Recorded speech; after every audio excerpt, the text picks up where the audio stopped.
you doing? It's Simeon here. Welcome back to my YouTube channel.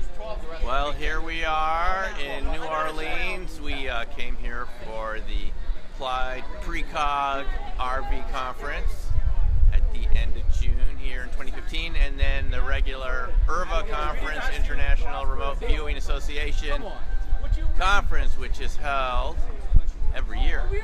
So, you know, I like to come to this conference, hear what other people are doing, get the latest ideas and so forth. Here's one thing that I think I want you to consider, which has come up in the conference, and it's something you can make your mind up about. Where is our unconscious mind? You know, we have this conscious mind, our kind of awareness, and then we have this so-called unconscious mind where we're told that the remote viewing process happens, the unconscious mind, where so much information accumulates and it filters into our conscious mind. So how does it really work? Because, you know, we're often told, and as I've explained in previous videos, that the unconscious mind is presented as something that is below the conscious mind. You've probably seen that iceberg model where you have the conscious mind and then the unconscious mind is like all the information below that.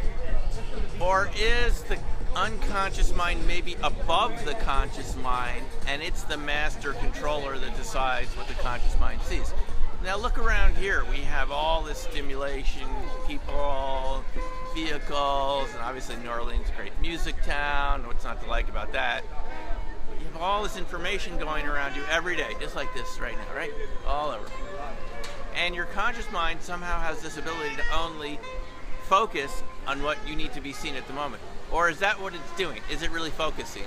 Or is your unconscious mind the one that's deciding what information to keep and what information to discard, so that really the heavy lifting, the thinking, is actually going on in the unconscious mind, because the unconscious mind has to be the smart one to decide what to show you and what you don't need to see.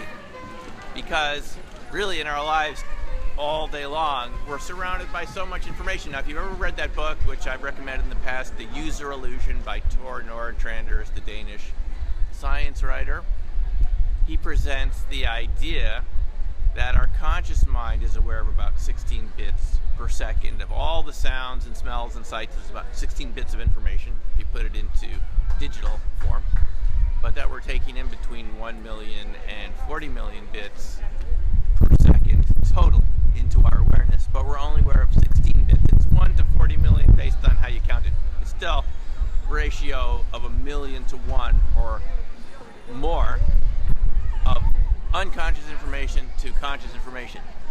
So that means what we're aware of consciously, of everything that's happening around us, is only about less than a tiny percentage, a fraction of a percent of all the information coming into us. So if that's the case, is the unconscious mind really below where things are filtering up from, or is that really, again, where the major intelligence is? I mean, the point is you're not aware of it. Think of all the things that your body's doing right now: respiration, metabolism, digestion, all these amazing things that our bodies do, all your sensory organs. But are you really aware of it at the moment? Probably not, unless it's not working properly. But when it's working properly, you're not aware of your ears or your eyes or your tongue or all the other sense organs and all the processes in our bodies. So the point is, you're only being shown what you need to see by your unconscious mind, and what's left over, the last little remnant, the 16 bits per second, is the conscious part. All the rest of it is very important. And yes, that's probably where the RV signal is, the very subtle information that comes in non-locally. But would you say that's a really process that's below, or is the unconscious process really the master controller, giving us the illusion of being conscious? In fact, that's all that's left over after all the information is deleted and thrown away, and that's what happens to most of it. You're left with the colors, the sights, the sounds that your unconscious mind has decided to show you. I would argue that is the real intelligence that we have. It's not the conscious mind, the calculating, linear, rational mind. It's actually all the other processes that work automatically 24/7 that keep us going without us even having to think about it. It seems to me that's where the magic is. That's where the genius lies within us. And if that's the case, I would hardly say that that's below the conscious mind. It's actually above us. Or that's another way to look at it. Or all around us, just like New Orleans is right now. Anyway, that's just something I thought you'd enjoy, so I've been thinking about it here at the RV conference here in New Orleans. Thanks for joining me. We'll talk soon. Take care for now, and bye-bye.